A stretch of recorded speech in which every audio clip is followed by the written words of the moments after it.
tapat, matatag at maaasahan balitang tama at totoo lamang dito sa Pilipinas Network. Magandang araw sa ating mga kababayan sa Pilipinas at sa buong mundo. Huwag kalimutang pusuan ang video, sumubaybay at pindutin ang batingaw upang lagi kayong updated sa balita. Simulan na natin. Isang matinding babala ang ipinaabot ng bagong kalihim ng depensa ng Estados Unidos na si Pete Hegseth laban sa patuloy na pagpapalakas ng puwersang militar ng bansang China sa rehiyon. Sa kanyang talumpati sa Singapore, binigyang diin niya ang mabilisang pagkilos upang mapanatili ang kapayapaan sa Asia-Pasipiko. Ito ang naging pangunahing paksa na yumanig sa buong Shangri-La Dialogue kung saan nagtipon ang mga lider ng depensa. Hinimok ni Hegseth ang mga kaalyadong bansa sa Asia na taasan ang kanilang badyet sa depensa upang tapatan ang lumalaking impluwensya at kapangyarihan ng Beijing. Ayon sa kanya, ito lamang ang tanging paraan upang mapigilan ang dominasyon ng China sa rehiyon. Kung hindi kikilos ng mabilis ang mga bansa sa Asia ngayon, nanganganib na tuluyang masakop at makontrol ng China ang mga mahahalagang ruta sa karagatan at himpapawid. Nagpahayag ng makatwirang alarma ang kalihim ukol sa mabilis at makasaysayang pag-unlad ng militar ng China. Sinabi niya na ang paglawak ng operasyon ng Beijing ay hindi lamang banta sa mga karatig bansa, kundi pati na rin sa buong pandaigdigang komunidad. Ang babalang ito ay naglalayong gisingin ang mga natutulog na bansa sa harap ng lumalalang tensyon at agresibong galaw ng China sa South China Sea at iba pang bahagi ng Asya. Nagsalita si Hegseth sa Shangri-La Dialogue sa Singapore na itinuturing na pinakamahalagang pagtitipon ng mga pinuno ng depensa, militar at mga diplomat sa buong Asya. Dito ay tahasang ipinaliwanag ng Estados Unidos ang kanilang bagong estratehiya sa seguridad sa rehiyon. Hinarap niya ang mga kinatawan mula sa iba't ibang bansa upang ilatag ang konkretong plano ng Washington para sa proteksyon ng malayang nabigasyon. Binigyang diin ng Pentagon Chief na ang isang malakas at may sariling kakayahang network ng alyansa ang susi upang mapigilan ang anumang uri ng agresyon. Ayon sa kanya, walang solong bansa, kabilang ang China, ang dapat maghari o magdikta sa seguridad at kaunlaran ng ibang nasyon sa Asya. Ang balanseng kapangyarihan ang magtitiyak na walang sino mang hegemon ang makakasira sa kapayapaan na tinatamasa ng mga mamamayan sa rehiyon. Inihayag ng Estados Unidos na inaasahan nilang itataas ng mga kaalyado sa Asya ang kanilang gastusin sa depensa hanggang sa 3.2% ng kanilang kabuuang GDP.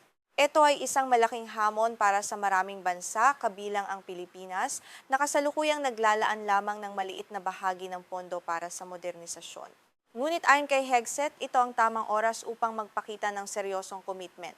Upang ibaon ang sarili nitong commitment sa rehiyon, nangako ang Amerika ng pamumuhunan na aabot sa $1.2 trilyong para sa sarili nitong militar.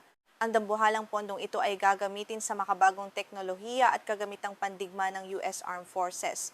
Ipinapakita nito na seryoso ang Washington na pangunahan ang pagtatanggol sa kanilang mga interes at ng kanilang mga kaalyado laban sa banta ng China.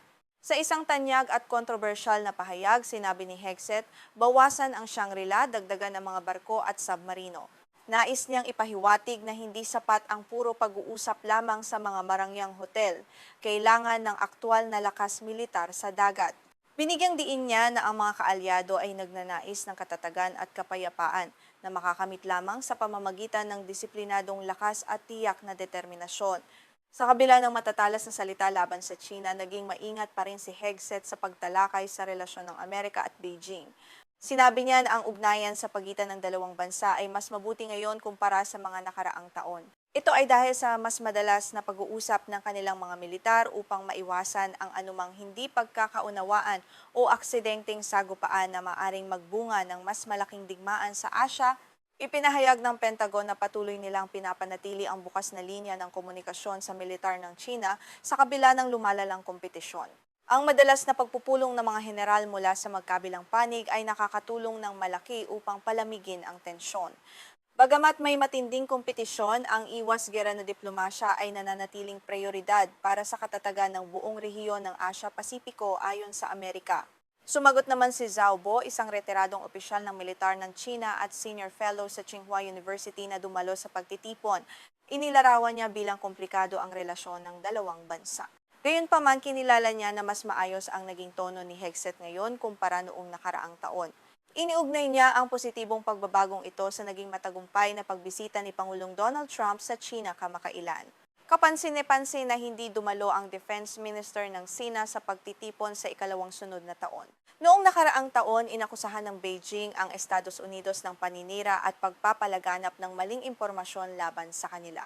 Ang hindi pagdalo na ito ay nagpapakita ng malalim pa ring lamat sa tiwala sa pagitan ng dalawang bansa sa kabila ng mga pahayag ng pagpapabuti sa komunikasyon ng militar. Muling inulit ni Hegseth ang matagal ng panawagan ni Pangulong Donald Trump na dapat pasanin ng mga kaalyado ang sarili nilang gastos sa depensa. Tahasan niyang sinabi na tapos na ang panahon ng pag-asa lamang sa pondo ng Amerika. Ginamit niya ang katagang no freeloading upang bigyang diin na dapat mag-ambag ang lahat para sa seguridad.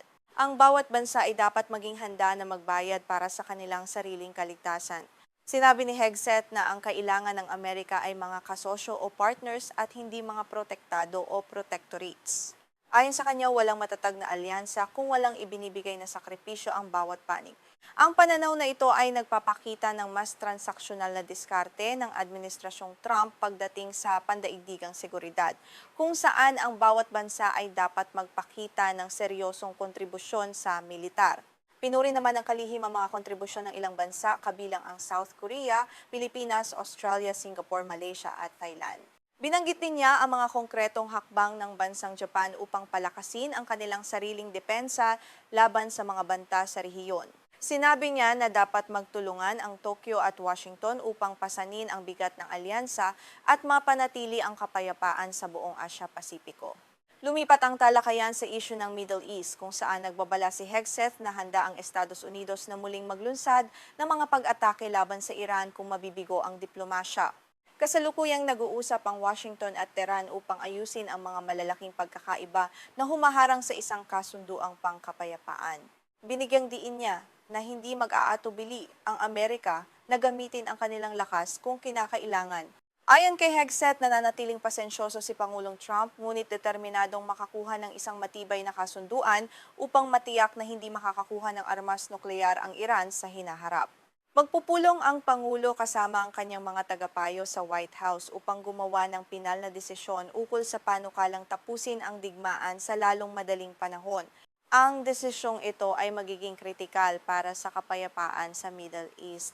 Hinarap din ng kalihim ang pangamba ng marami na baka mawala ng focus ang Amerika sa Asya-Pasipiko dahil sa patuloy na gulo sa Middle East.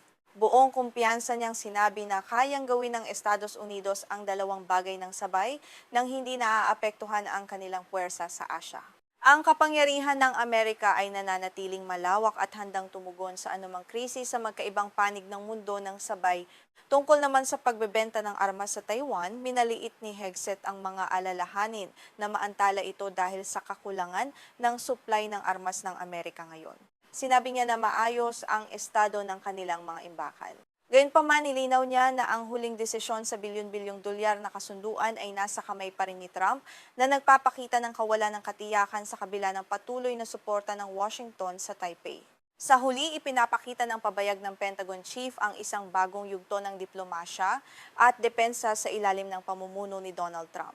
Habang bukas ang linya ng komunikasyon sa China, malinaw ang mensahe sa mga kaalyado sa Asya, kailangang magbayad at magpalakas upang maprotektahan ang sarili.